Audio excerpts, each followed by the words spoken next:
Hello friends, welcome to Matt kitchen. Matt কিচেনে আপনাদের সবাইকে স্বাগত। পুরনো বন্ধুদের পাশে থাকার জন্য ধন্যবাদ এবং নতুন বন্ধুদের স্বাগত জানিয়ে শুরু করছি আজকের রেসিপি। আজ আমি এখানে কয়েকটা পটল এইভাবে কেটে নিয়েছি। পুরো খোসাটা ছাড়াইনি, সরু সরুভাবে একটু খোসাটা থেকে গেছে, তাহলে পটলটা দেখতে ভালো লাগে। আর এরকমভাবে দুদিকের মাথাটা আমি চিড়ে নিয়েছি। যে দিকটা এই দিকটা এরকমভাবে চিড়েছি, তাহলে ওই দিকটা আমি ঠিক উল্টো করে চিড়ে নিয়েছি। এই যে দেখুন, এইভাবে এরকম দুদিকটাই একদিকে চিড়িনি, তাহলে কিন্তু পটলটা অর্ধেক হয়ে যাবে, তাই উল্টোভাবে দুদিকটা চিড়ে নিয়েছি। এবারে পটলগুলোকে খুব ভালোভাবে আমি ধুয়ে নিয়েছি। প্রথমে আমি জলে পটলগুলোকে রেখে দিয়েছিলাম 5 মিনিট মতন, কারণ পটলের না একরকম কষ থাকে, সেই কষটা জলে ভিজিয়ে রাখলে বেরিয়ে যায়। নুন মেখে রাখলে খুবই ভালো হয়, কিন্তু আমি নুন মেখে রেখেছিলাম না। যাই হোক, তারপরে পটলটা ধুয়ে তুলে নিয়ে তার মধ্যে নুন আর হলুদ দিয়ে ভালো করে পটলটাকে এভাবে মেখে নিলাম। এবারে একটা কড়াই বসিয়ে দিয়ে কড়াইতে দিয়ে দিচ্ছি সর্ষের তেল। অবশ্যই এটা সর্ষের তেলেই রান্না করতে হবে। এবারে সর্ষের তেলটা ভালোভাবে গরম হলে আমি একটু কড়াইয়ের চারপাশে খুন্তি দিয়ে এইভাবে নাড়িয়ে চাড়িয়ে নিচ্ছি।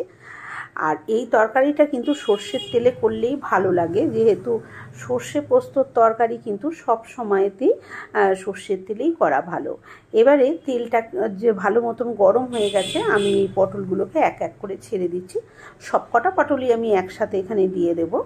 দিয়ে এবারে এইভাবে উল্টে পাল্টে নাড়াচাড়া দেবো। গ্যাসের আঁচটা আমি মিডিয়াম টু হাইতে রেখেছি, এই সময় লো আঁচে কিন্তু রাখা যাবে না। আর পটলটাকে আমি এরকমভাবে নাড়াচাড়া করে নেব 1 মিনিট 1.5 মিনিট পর পরই, যাতে পটলটা এক সাইডে পোড়া না লেগে যায়। আর এই পাশে ঘুরিয়ে ঘুরিয়ে পটলটাকে আমি একটু লালচে করে ভেজে নেব। বন্ধুরা, আপনারা এইভাবে কিন্তু পটল অনেক রকমভাবেই খেয়ে থাকেন, হয়তো এভাবেও খেয়েছেন, তবে আমি যেভাবে করছি একবার হলেও সেভাবে কিন্তু করে দেখতে পারেন।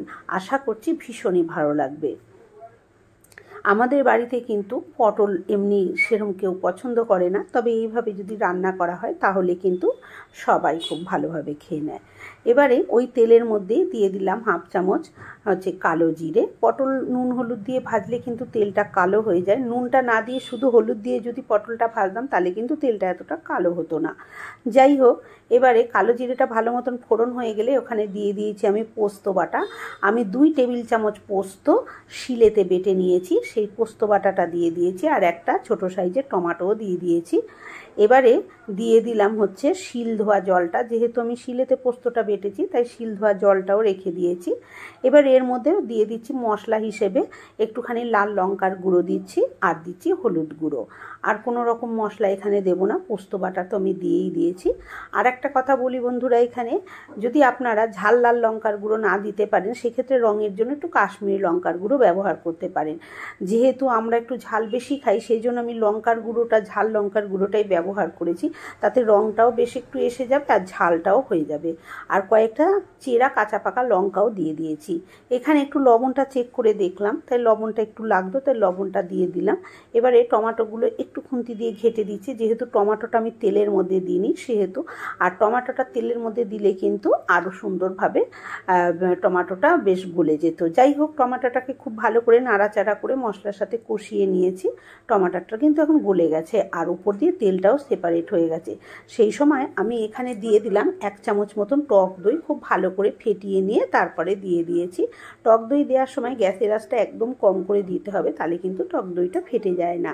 আর দিয়ে দিলাম 1/2 চামচ মতন চিনি। যেহেতু আমি টমেটো টক দই দুটোই ব্যবহার করেছি, তাই টকের স্বাদটা ব্যালেন্স করার জন্য একটুখানি চিনি দিয়ে দিলাম। আর আমি টক দইটা দেবো বলেই কিন্তু টমেটোটা একদম হাফ দিয়েছিলাম, ছোট আর কি একটা মাপের দিয়েছিলাম। এবারে যখন মশলাটা কষিয়ে নেওয়ার পরে এরকম তেলটা দেখুন ওপরে ভেসে উঠেছে, সেই সময় আমি পটলটা দিয়ে দিয়েছি। কারণ পটলটাও মশলার মধ্যে একটু ভালো করে কষিয়ে নিতে হবে, কারণ পটলটা আমি যখন ভেজেছিলাম হাই ফ্লেমে ভেজেছিলাম বলে, মানে হাই ফ্লেম মিডিয়াম টু হাইতে ভেজেছিলাম পটলটা, সেই জন্য কিন্তু পটলটা ভাজতে ভাজতে পুরোপুরি সেদ্ধ হয়নি। তাই পটলটা কিন্তু একটু সেদ্ধও হতে হবে। সেই জন্য আমি মশলার মধ্যে এইভাবে দিয়ে 2 মিনিট মতন খুব ভালোভাবে কষিয়ে নিলাম। দেখুন মশলার চারপাশ দিয়ে কীরকমভাবে তেল বেরোতে শুরু করে দিয়েছে। সেই সময় আমি দিয়ে দিলাম জল। পটল তুলে রেখেছিলাম, সেই থালাটার মধ্যে তেল লেগেছিল, তার মধ্যেই জল দিয়ে জলটা ধুয়ে দিয়ে দিয়েছি। এবারে আর কিন্তু জল আমি দেব না। আর আপনারা যদি একটু ঝোল ঝোল রাখতে চান সেক্ষেত্রে একটু জলটা বেশি দেবেন নিজেদের পছন্দ মতন। এবারে আমি এটাকে ঢাকা দিয়ে দেবো। মিনিট 2-3 পর আমি ঢাকনাটা খুলে নিয়েছি। দেখুন এখন কিন্তু পটল কিন্তু খুব ভালোভাবে সেদ্ধ হয়ে গেছে। এবারে আমি ওপর থেকে দিয়ে দেব অল্প কিছু ধনেপাতা কুচি, তাহলে কিন্তু স্বাদটা আরও বেশি সুন্দর হবে। এবারে ধনেপাতা দেওয়ার পর আমি 2 মিনিট মতন একটু ফুটিয়ে নেব, তারপরে আমি এটাকে নাবিয়ে নেব। বন্ধুরা, আমার আজকের এই রেসিপি কেমন লাগলো কমেন্ট করে অবশ্যই জানাবেন। ভালো লাগলে একটা লাইক দেবেন। আর আমার চ্যানেলে নতুন বন্ধু হয়ে থাকলে চ্যানেলটি সাবস্ক্রাইব করে নেওয়ার অনুরোধ রইল। পাশে থাকা বেল আইকনটা অবশ্যই প্রেস করবেন, কারণ আমি যখনই কোনো নিত্য নতুন রেসিপি শেয়ার করব নোটিফিকেশন আপনাদের কাছে পৌঁছে যাবে সবার আগে। দেখুন মাখো মাখো হয়ে গেছে। এবার আমি এটাকে ঢাকা দিয়ে স্ট্যান্ডিং টাইমে রেখে 2 মিনিট তারপর আমি সার্ভ করে দিচ্ছি। কেমন হয়েছে দেখুন, খুব সুন্দর হয়েছে। গরম ভাতে এর স্বাদ একদম অসাধারণ। অবশ্যই পারলে একবার এইভাবে ট্রাই করে দেখতেই পারেন। আজকের মতন এই পর্যন্ত।